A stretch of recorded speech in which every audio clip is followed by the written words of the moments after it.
Good morning, everybody. My name is Doug Ferguson. I am the Program Development Manager for the CMAQ and TAP programs. Today's webinar also has people in the audience today, so just for those people in the audience, if you need to use the washrooms, men, you can ask Ingrid at the front desk and she'll show you the way to the bathroom. It has to be buzzed through a separate door. For women, it's out this door here, down, make the first left, and it's almost all the way down at the end of the hallway on your left-hand side. Obviously, everybody's participating in today's webinar because they were included for CMAQ or TAP funding in this past round of program development. This is kind of the initial kickoff meeting where hopefully questions about how to proceed with your projects through the IDOT process and through our process. So Cmap is the for lack of a better term, programmer of the funds, and so we kind of maintain active program management of these funds, help with cost increases, project changes and the like, but the actual funds are administered through IDOT. So I think we've got a good selection of presenters today, and I'm going to introduce Jen Maddox here, who is the actual active program manager of the CMAQ and TAP funds. Thanks, Doug. Good morning, everyone. Thanks for coming or tuning in on the webinar. I hope this works well for everyone. So we're here primarily just to talk about project implementation. So that's kind of where my role comes in. But thanks, everyone. You have some good projects that are going to help us implement this onto 2050 long-range plan. So just a little bit of what I'm going to talk about, just a little bit of the program backgrounds, program management primarily, and how we're going to get these projects implemented. I'll give you a little bit of resources that Cmap has, and then you're going to hear from some folks at IDOT about implementing the projects, through IDOT, and the planning liaison, super important role in this whole process. So just first off, the Congestion Mitigation and Air Quality Improvement Program. We like to call it CMAQ. It's a little bit easier.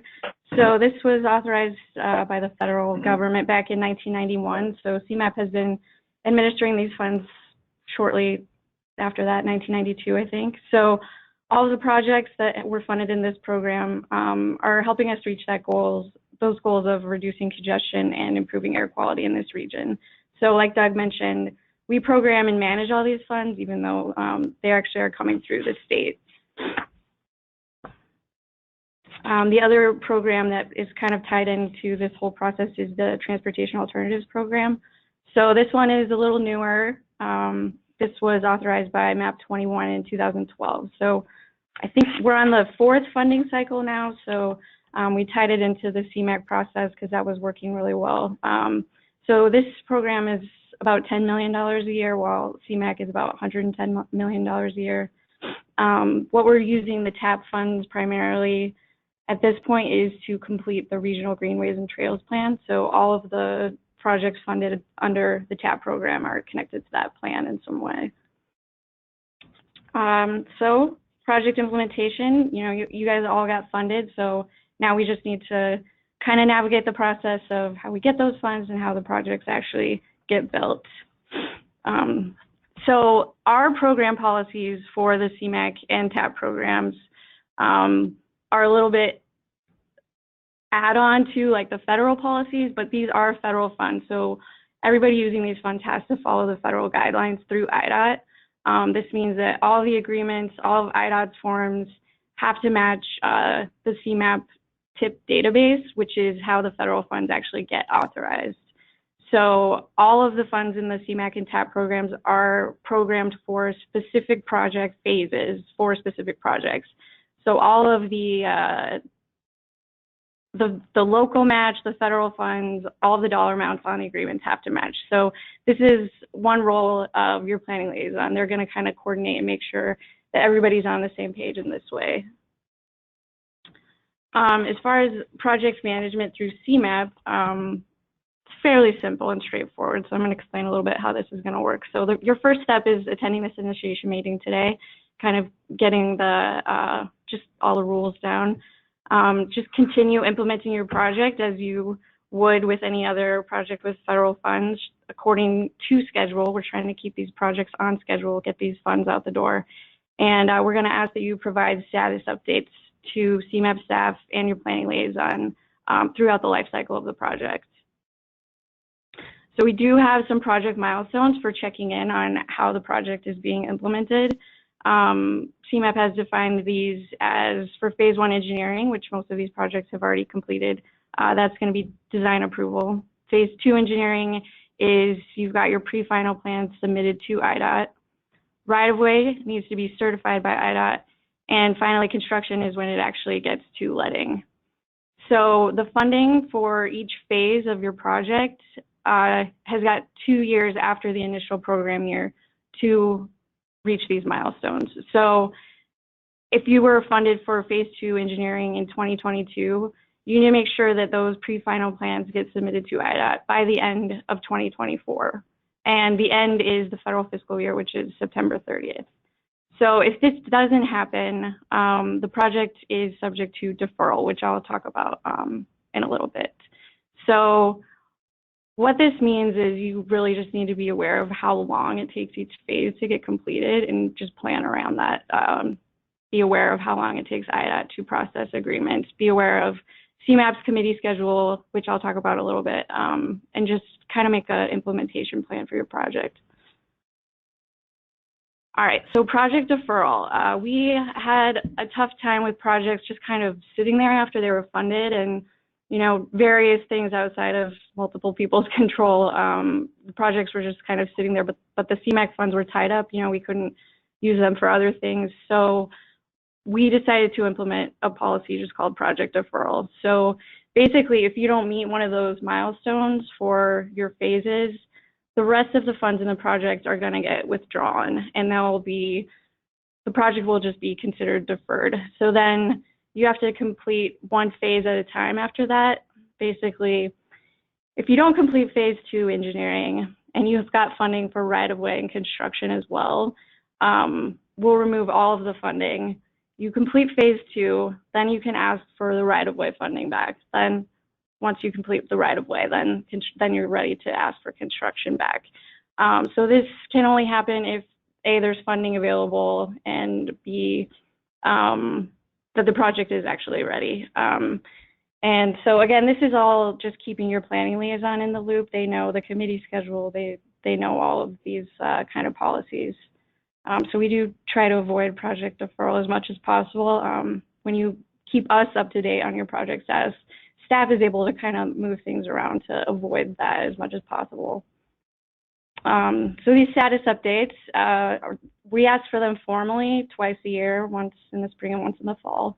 But otherwise, staff or the project selection committee who actually chose these projects can ask for them at any time. That typically doesn't happen. The twice a year, if we stay on schedule, is usually sufficient. But if we don't know what's going on with your project, we've kind of gotten to the point where we can just go to the committee and remove it from the program. If we don't hear from you, kind of like we assume you're not going to do the project. So project changes is kind of the bulk of what happens in project management. We do realize that projects change along the way. Anything can happen. So while these projects were chosen specifically for the goals of the CMAQ and TAP programs, we understand that they might need to be tweaked at any time. So changes, minor scope, cost, or schedule changes are acceptable. They need to be approved by the project selection committee. And again, this is dependent on if there's actually funds available in the program. Earlier in the year is typically better to ask if you need more funding, because by the end of the year, the program's kind of full at that point. And again, this is all going to go through your planning liaison, which Ryan will talk about a little bit, but we've got some project change forms on the website, and we just kind of give all that to the committee to get them informed. So some minor scope changes that would be acceptable are just increase or decrease the limits a little bit, minor location changes, or addition or subtraction of different work types. And for CMAQ projects, those work types have to be eligible under federal guidelines for CMAQ funds. Sometimes the scope changes enough that staff has to do a reanalysis of the air quality benefits, in which case, you know, it kind of affects the ranking of your project and why it was chosen, which, you know, we present to the committee and they ultimately make the decision. Cost changes, excuse me. This is definitely the most common. Costs going up or down, you know, when you've got the phase 1 estimate, it's going to change a little bit over the years. Transferring funds between phases, that's common. You know, phase 2 didn't cost you as much as you thought it might, so you might use that for construction if your construction costs have increased. Again, we will re-rank the project because the project rankings are based on the cost effectiveness of the air quality benefits. So we'll say, you know, this project originally ranked number 7 and we funded, but now it's like number 13, like, and maybe these projects that were ranked number 12 and 11 didn't get funded. So that's just something for the committee to kind of consider and go from there. The other thing is schedule changes. While we have a 5-year program for CMAQ and a 3-year program for TAP, so that means, you know, your project phase might be programmed in 2023, but, you know, you're ready to go now. So we can usually accommodate that. Again, keep your planning liaison in the loop. Let CMAP staff know if you're ahead of schedule. We like to see that. We like to see these going ahead of time. You know, if there's programming room available, we will try to make it work. And then other schedule changes just get made administratively through your status updates. You know, if you're falling behind a little bit, you let us know. That's good because then maybe someone else can move ahead a little bit. Just one note on those schedule changes, if you accelerate your program year, it also accelerates the sunset year. So if you request to move ahead a year, that means you've got to get it done a year sooner. This is our transportation schedule. Sorry if it's a little hard to see. I can send this out to everybody. Basically, we take the IDOT construction letting and work our committee schedule backwards. So all of these project changes have to be approved by the CMAQ and TAP Project Selection Committee, Transportation Committee, and the NPO Policy Committee before it can go to letting. So basically, you're going to look and find what letting you're targeting on the far right. And if your project is going to require changes, you're going to go all the way back to the far left column. And that's when you need to get your change requests into your planning liaison. 2 weeks after that is when the project selection committee will consider those changes. And these are just some resources. This is the one website that you will need. That's kind of where everything is listed. FAQs, the schedule is up there right now. All of the project contacts you're going to need. The program summary reports is just kind of what's going on in the programs right now. All of those forms that you'll need and all the policies listed out. And then historical data and all that too. Probably more information that you want, but that's where everything is.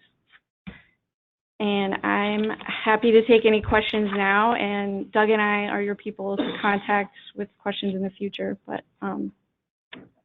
yes.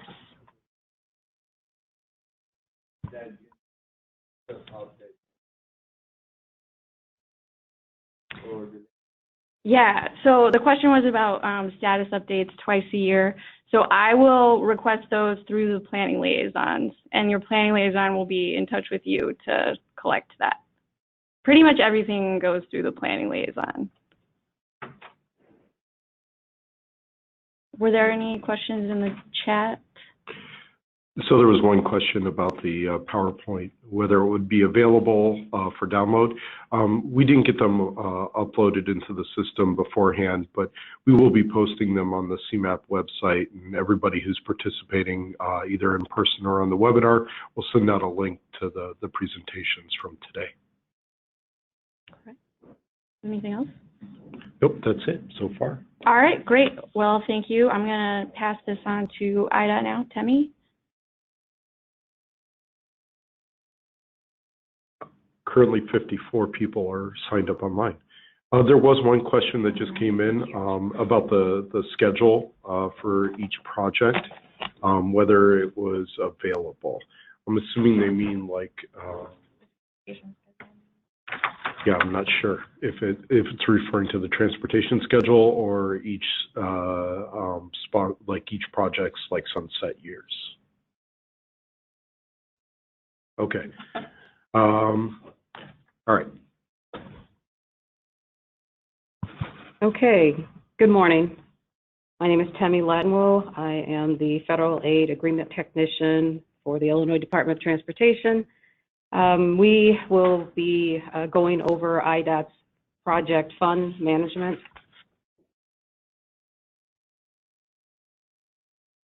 So Sarah and I will provide a brief overview of IDOT's fund management process.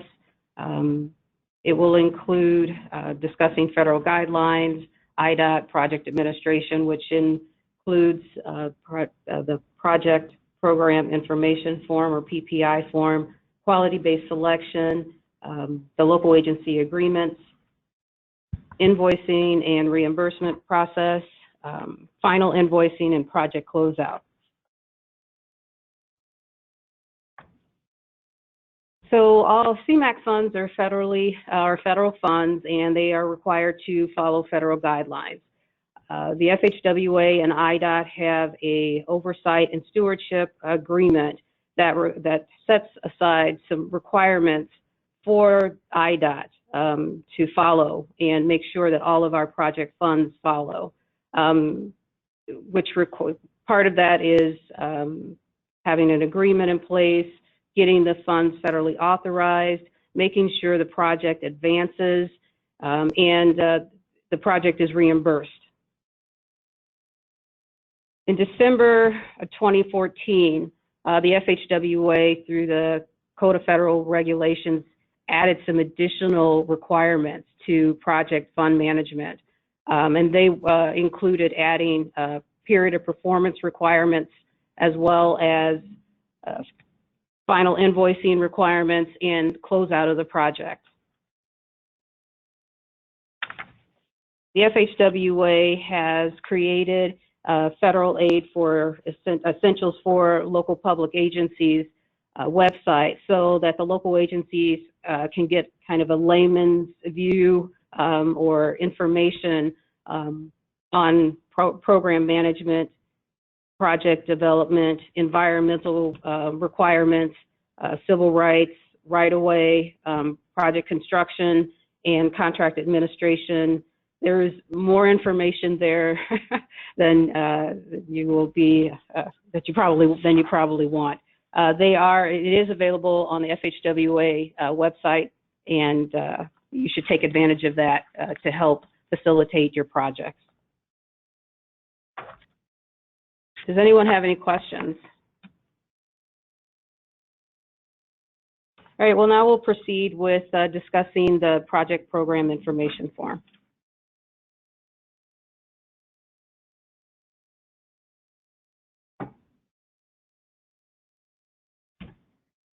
Hi guys, my name is Sarah, and I will be talking about the project program information, which is the PPI. So the PPI has, the purpose that the PPI serves is a multifold. So first, what it does is it initiates the project. Second, it provides a synopsis of what the project is going to be about, which is why it's extremely important that the consultants go ahead and fill this form out and have it reviewed by the planning liaisons before it is submitted to the IDOT District 1. And it is supposed to be submitted to the distribution mailbox, the email address for which I think is in my following slide. Once it's approved by District 1, can the draft agreements and supplements be, the draft agreements and amendments can be submitted to District 1 for further review. But please do keep in mind that our forms are regularly updated, and the most current version right now, I think, is from November 20th November 20th of 2019. And there have been certain changes that have been made to the form. It's used to be a Word format. Now they've changed it to a PDF format. So pretty much the information that's on there is very much the same, except for the way the layout is, and there are a few extra fields or the buttons that will allow you to easily fill out the form. So, and for the most part, the information has been distributed in 3 pages. So that was the first page, and we have the project location and all that. And then we have the final page. All of the fields have to be filled out. And this form can be found on our IDOT website under the District 1 tab. And use the most current and updated version. The second purpose is that it initiates the job authorization. The job authorization provides us with the state job number as well as the federal project number. And the funding information that is provided on these forms is what is used to enter it into the programming. And please keep in mind to submit all PPI's forms through your planning liaison. I will only accept PPI forms when it's submitted by the planning liaison. Any questions? No, we still have one more slide to go. So there are certain reasons what causes a delay in the PPI processing review. Some of them are listed below, and these are the most common ones that we come across. First is the work type classification codes is sometimes missed. That needs to be filled out. The estimate of construction cost doesn't match the construction cost in the project funding table. As reiterated, PPIs should be submitted by the planning liaisons. The tip number or the ITIP number, if it is an ITIP project, sometimes is missing. PPIs need to be updated after each phase. Incorrect key route designation and GIS station numbers. These numbers can be found on the website, which is the gettingaroundillinois.com. Missing section numbers, which you can acquire from the respective field engineer. Missing project length in miles, and incomplete maintenance and jurisdiction section. Any questions? All right, I am going to hand back to Bailey, who's going to talk about QBS and local agency agreements. Thank you.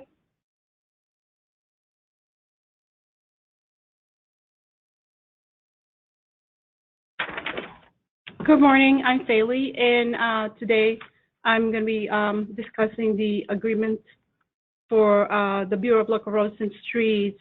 Before we start with processing agreements, I just want to remind everyone that when submitting engineering services, the qualification-based selection, which is the QBS, is required with all phases. The QBS system must comply with the Iodide Chapter 5, or the local agency can submit their own process for review and approval.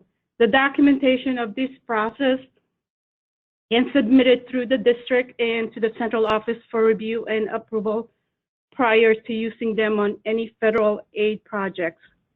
The Qbs process consists of this item, advertisement, evaluation, the selection of the consultant contracts, hire a consultant using competitive negotiation procedures, and written procedures approved by IDOT.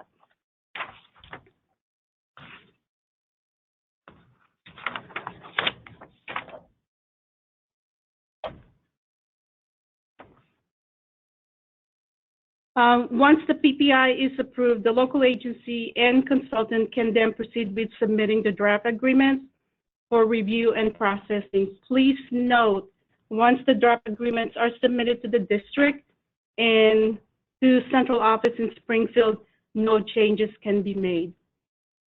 These are the forms required when submitting your agreements on all projects with federal funding, and especially state lighting projects. Please use BLR 5310, which is the local public agency agreement. On local led projects and state funds only projects, please use the GATA agreement.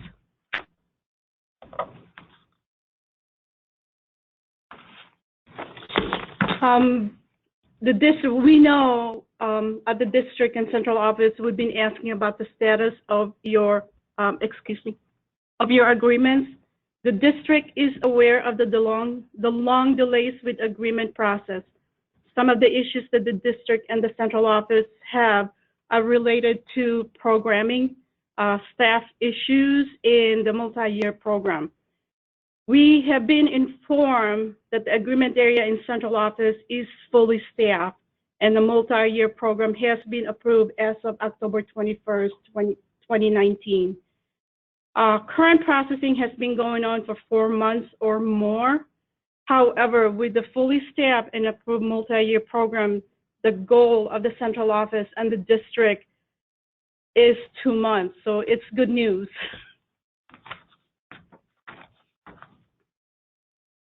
The current agreements addendums related to the approved PPI under the maintenance jurisdiction information, these are,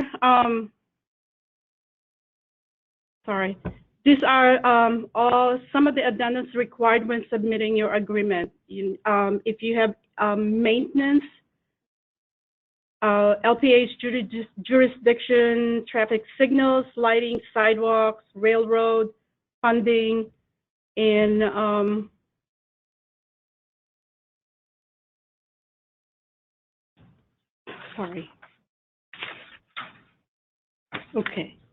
and the JT agreements.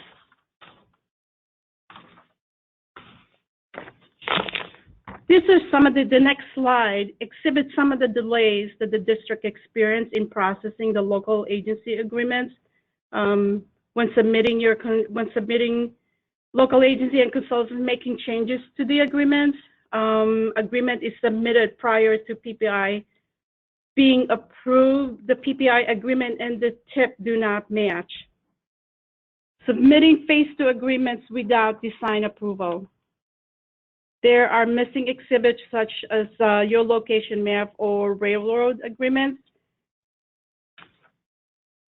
The resolution is incorrect, or you're missing your scope of project scope or any kind of changes on the project scope, and the funding amount is not changed.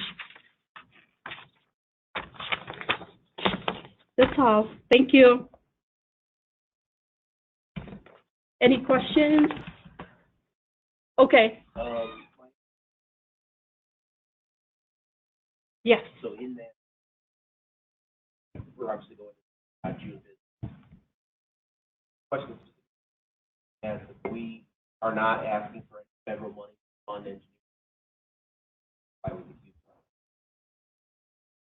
that? So the question was concerning if only funded for construction funding, does QBS still apply for the engineering? Yes. Yes. For the phase 2 engineering and design engineering? Just for the design, the engineer and residence project. Not being paid for the federal state funds. Yeah, of course. You're going to use an engineer. Yeah. Cost. So if it's not submitted as part of the construction cost and just paid for directly by the local agency, then it wouldn't have to. Okay. Yeah. Thanks for the clarification. Yes. Yes. Any questions? More? Sarah's coming back. So there was one question that was submitted. Somebody is currently wrapping up QBS on a phase 2 engineering that has funding in 2021. Will their draft agreements be reviewed, and can we locally execute them in 2020 after draft review so that the engineering can be ready to start around October 1st, 2020? The answer is no. Well, I think they could. We would process them, but it would not be approved until the CMAQ project or whatever. Right. So the funds would need to be moved forward in the programming process done through ETIP and Cmap. All right. There was a second question. Once submitted to IDOT, what is the typical time frame to receive comments on a community's QBS policy? Usually, yeah. The engineering part of it is, yes, it's the local agency that will wait. We have to wait for the local agency coming from central office. I'm sorry. Are they asking just about the QBS process? Just the QBS, it is fast. Because the local the engineering agreement is reviewed by the district, so it's just a week. If 7 to 10 days, we can approve it. So there was also a follow-up. If your project has a phase 2 engineering in federal fiscal year 2021, when should the draft agreements be submitted?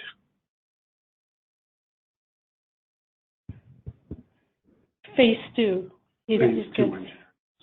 They can send the agreements once they have the design approval. It's the design approval. We can't review the local agency agreement without the design approval. After design approval, I mean, it's in place. Yeah. All right. There was another question. In what ways does the Iodide process differ for rail transit projects? Well, at least for rail transit projects, those have to go through the FTA process. Yeah, right. Those funds get flexed over to FTA. You probably need to reach out to IDOT central office staff to get that process underway. Your planning liaison can help you with that. Now that's saying that like you're actually doing a transit rail project. There are some sometimes there are projects that are involved transit but are being done locally and go through local roads, such as railroad crossings and the like. So it's not always the same. But no, for the rail transit projects have to go through the FTA process if that is the way that the funds are going to be accessed. All right, I think that's it.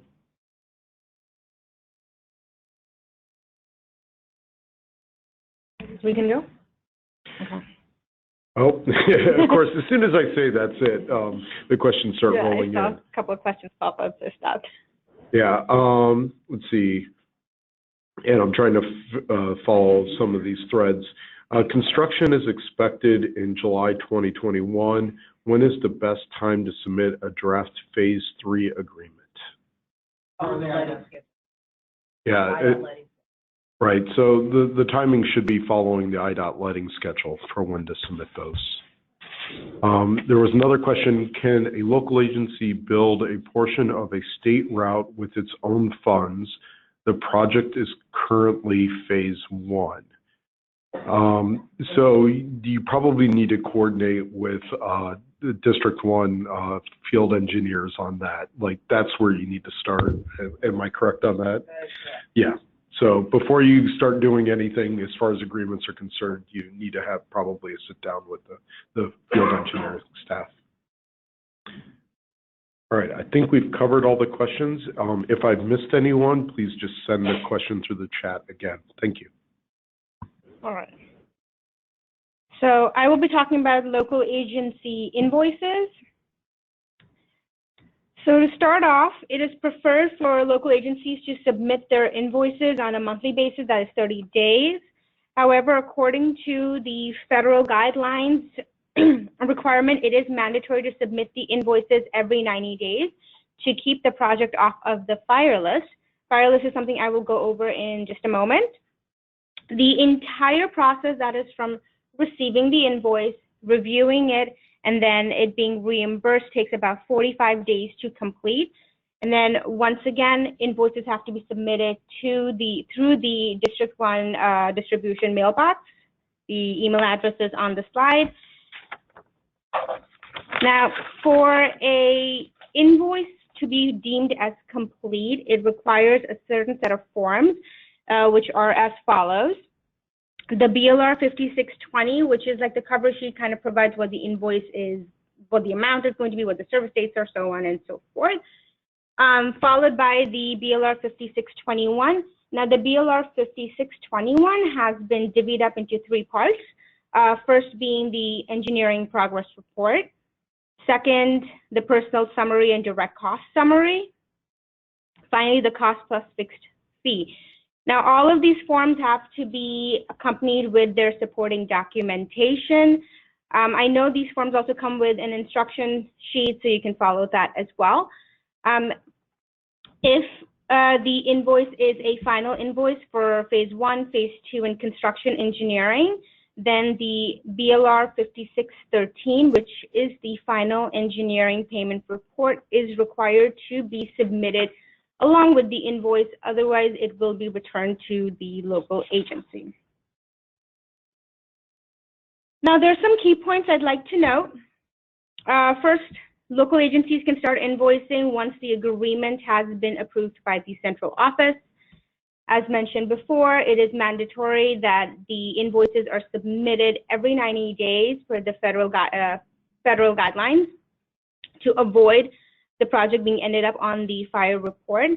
So the fire report is basically a list of inactive projects that are reviewed by the FHWA on a monthly basis, and if a project ends up on this report, it puts the project at a risk of losing its funding. Services must be incurred before the state obligation end date, and invoices that are submitted must include all the supporting documents, must include all the required paperwork. There are certain reasons why the review process is delayed at times. Here are some of the reasons. Once again, these are the most common ones that we come across. Missing the BLR 5613 from final invoices, missing timesheets, invoicing and service dates incurred or after the state obligation has expired. The payroll rates exceed the max allowable rate of $70 per hour. Submitting invoices prior to amendment or supplement approval, and missing supporting documents for direct cost summary. Any questions? So again, construction only, bid-led process. Seeking any personnel reimbursements or anything like that. And we've been advised that the engineering status reports will be sent directly to IDOT, and then IDOT will pay the contractor. Is that correct? For lead. It goes in the state letting, yes. And so then IDOT will then directly bill the local agency's match back to that agency. And that would be at the final completion of the project, or would that be at specific intervals? It varies based on the size of the project. So it's a smaller project, maybe like 1.2, something like that. So Contracts, again, it may be maybe one at the end. Okay. Contractors, we're not going to. Sure. So my follow-up is typically for, and you know, excuse me for my ignorance on this. This is my agency's first time through something like this, but through our local agency, majority of the time, our board of elected officials approves the contractor's bid. So through the IDOT process, would that board of elected officials still approve that bid, or once it goes out to IDOT bid letting, is that step removed? I'll talk about that. I'll talk about that. Goes to the state letting. You're gonna have an agreement that's been signed, a resolution. It's $1 million project. Mm-hmm. You have a resolution set aside. It's project. And the contract gets put on the state letting based on the low bid. We are going to ask her on that low bid. They come in $980,000, and make $1,050,000. And concur on that bid. We'll move ahead. Thank you for the clarification. So for those who couldn't hear, the clarification was that locals will have to, once it goes out to bid, the bids will come in, the local will have to concur with the low bid. Is that correct, Chad? Okay, that's correct. All right, any more questions? We don't have any on the chat right now, so We'll move on. So after invoicing comes to project closeout. As an FYI, phase 1 closeout should be initiated once after design approval has been received. Phase 2 should be initiated after construction has been awarded. Right away initiates after the final invoice has been processed, which means it has been reimbursed to the local agency, and construction closeout initiates once the project is complete. Now, to initiate the closeout, there are certain forms that are required, which are as follows. The BLR 5620, which will be the cover sheet for the final invoice. Of course, the 5621, 5613, which is the final engineering payment report. This is also included in your engineering agreement. And then if it's for construction invoices, the following two forms are required, the BLR 13231 and BLR 13510.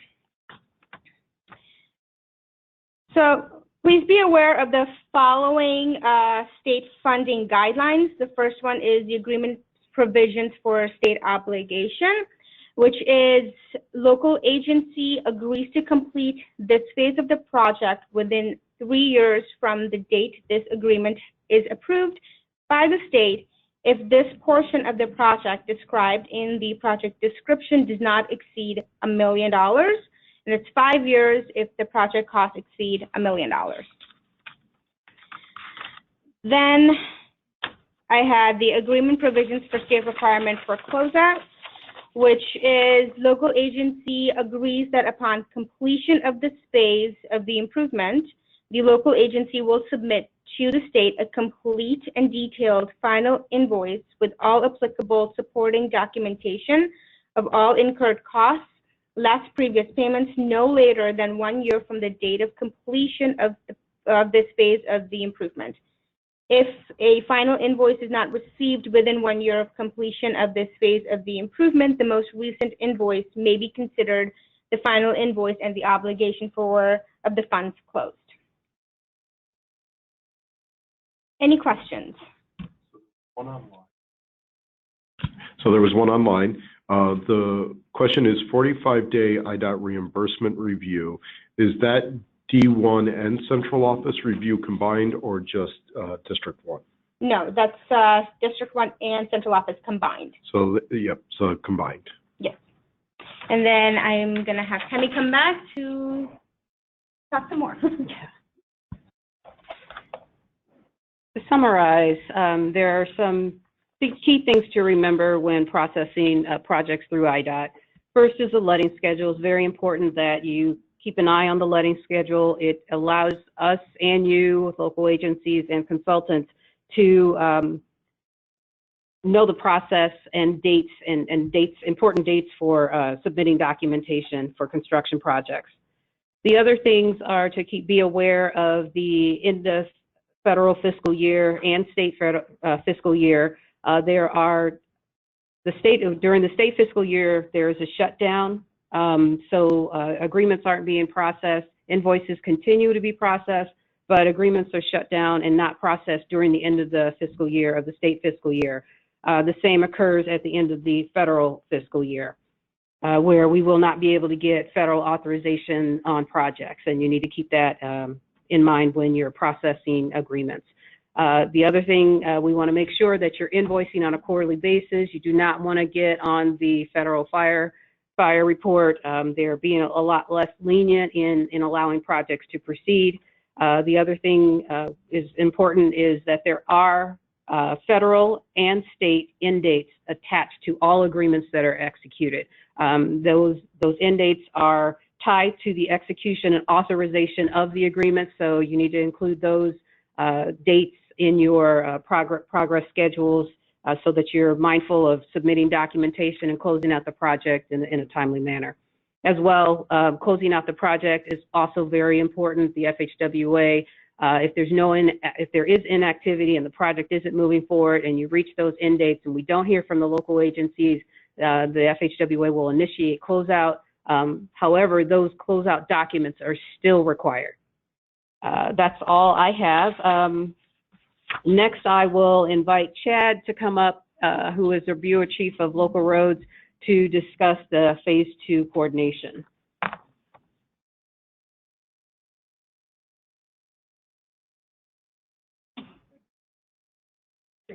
Yay.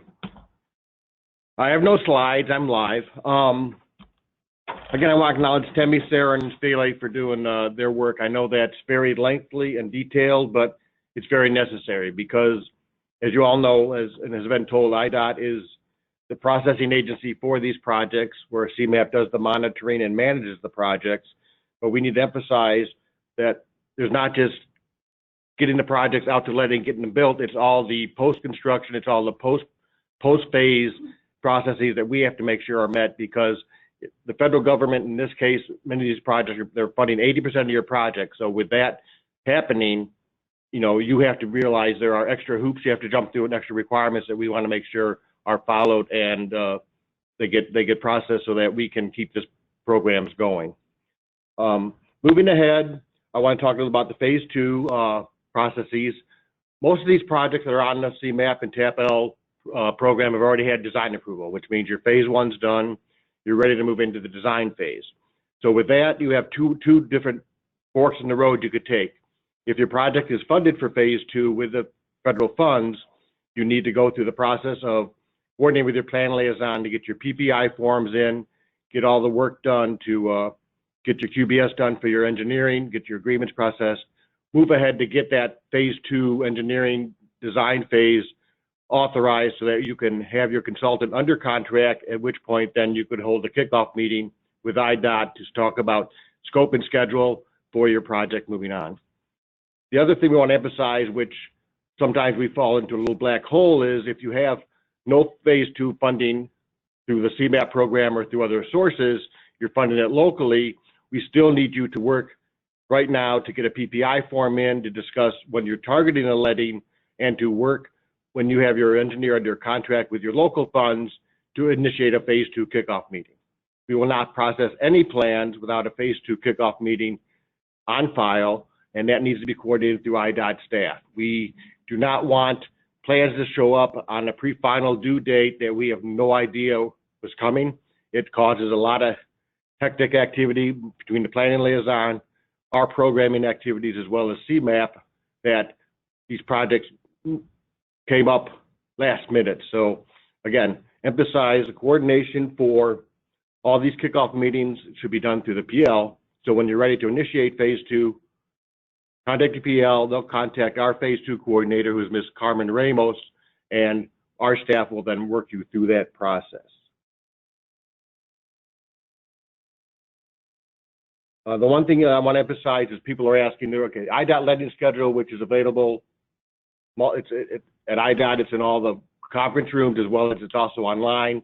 We realize that really only goes through calendar year 2020 right now. In the next, usually the first of the year, it'll be updated, probably add at least 21, I might even go to 22. But the idea is, if you look at it, all the lettings are still similar. If you want to go for a June of 2022 letting and you don't know when pre-finals are due, look at June of 2020, and it's going to be the same lead time. So you can estimate that. So those letting schedules will be out there. We want to make sure the schedules match, as well as you're meeting your sunset clause with all your funding. And I think with that, again, it's just the emphasis we have is phase 2 needs to be initiated once your agreement's either approved or you have an engineer under contract, and we need to make sure that schedule is met. Because again, we want to make sure there's no critical paths. A lot of our projects right away, railroad involvement, other issues that could endanger your project being delayed or missing your target deadlines. And with that, I think IDOT is done. No. Great. Thank you, Chad and everyone at IDOT. Wrapping this up, I'll ask Ryan Peterson to come up here. He's the planning liaison for the Kane-Kendall Council of Mayors.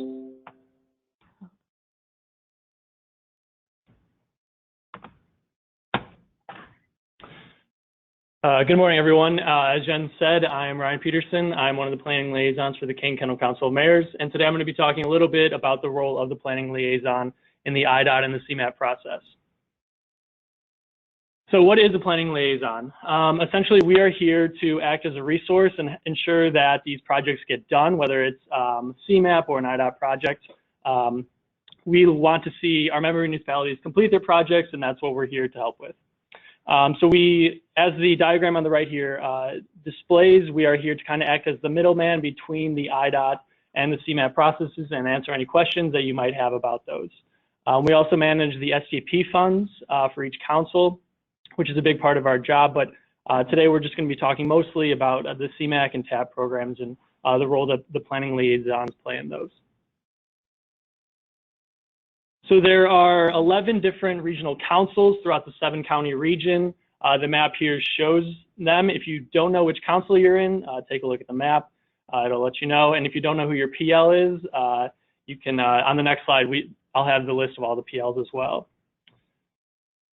So this is the list of all the PLs in the various councils. If you're in the Northwest Council, it's currently vacant, but they are working to fill that as well. And I'm just hearing now that Kendra is now the Northwest Council's PL as well as the North Shores Council. So yes, and I also have the contact information for all these PLs at the end of my presentation as well. So if you don't have their contact information, you can take that down as well. One of our other responsibilities is staffing the CMAP meetings and going to various different meetings of various topics. Some of these are, related to the CMAQ funding itself, like the CMAQ Project Selection Committee and the STP Project Selection Committee. Others involve various topics like housing, community development, and transportation as well. And so we help with the coordination between CMAP staff and our project sponsors. We realize that there is only a finite amount of CMAP staff, so the PLs kind of act as that intermediary to kind of help these projects move along. So we will always be the first point of contact for project sponsors. So if you have a question, please contact your PL. They will probably have the answer. If not, they will find out the answer for you. We work on updating the projects in the ETIP database, which is kind of the database that CMAQ keeps to keep track of the project updates and the progress of each of the projects as well. Send all your project changes to the PLs, which is the IDOT staff reiterated earlier in their presentation. So if there's a scope change, if there's a schedule change or a funding change, please send those to your PLs, and then they will send in a PPI and then update the ETIP as well. And then in May and October of each year, they'll send you an Excel spreadsheet for status updates. This will help them determine what the current phase of the project is, the anticipated letting. It'll inform you of the sunset dates for each of the phases, and it'll let the PLs know about any delays in projects, which they'll send on to CMAP so they can get updated on all of the projects within the CMAQ program. And then the coordination that the PLs help out with IDOT. So they are responsible for scheduling the kickoff meetings before each federally funded phase. So if you have a federally funded phase, you need to have a kickoff meeting. This will help IDOT understand the scope of that phase and let you know about any forms and any other procedures that you need to go through throughout the lifespan of that phase. We'll attend and assist in any FHWA coordination meetings if the project is required to have a coordination meeting with FHWA. And we're also responsible for submitting 4 forms that must go through the PL. The PPI, which Sarah discussed earlier, the 5310, the 5311, and the 5610 and the 5611. I will mention that the PLs will help you kind of correct any forms that they get from consultants or project sponsors, but we are not expected to fill these forms out, so please have your consultants or the project sponsors fill them out, and then we will help correct them if need be as well. And then in practice, this is kind of what the PL coordination and roles look like throughout the different phases. So your application should have gone to your PL at your council, which you submitted earlier. And then twice a year, like I said, you'll do status updates on the project. And then when you get to those engineering phases, like I said, we'll schedule kickoff meetings for each phase. We will review and submit the PPIs, the LAAs, and the engineering service agreements. And then when you get to construction, once again, we'll schedule kickoff meetings as well for those. We'll update CMAP and IDOT on any cost changes, scope changes, or schedule changes. And then if you have any cost changes that need to go through the CMAQ Project Selection Committee, that will also go through the PL as well. And then we'll continue to update the ETIP and the PPIs with accurate information and any updates to those projects. And as promised, here is the PL contact information. So if you don't have your PL contact information, feel free to take it down. And with that, I will open up to any questions.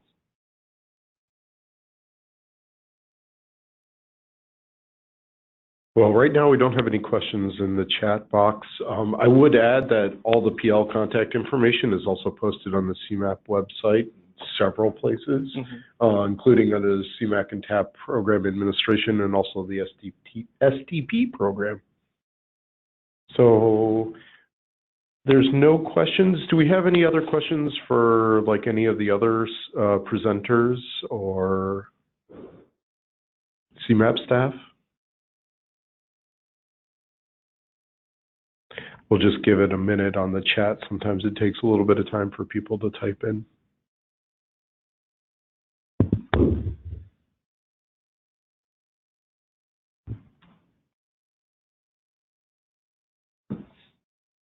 Yeah, sure. So I want to thank everybody for participating in today's webinar and in person. We're looking forward to getting these projects underway. Our goal here is to create a process that will accommodate changes. Please understand, sometimes it's stuff outside of the control of Cmap. Not everybody can build or construct their project in the same year, so we'll do our best to try to make sure that everything goes smoothly for you. And with that, I think we're adjourned. Don't see any other questions. Is that correct, Chad? Okay. Thank you.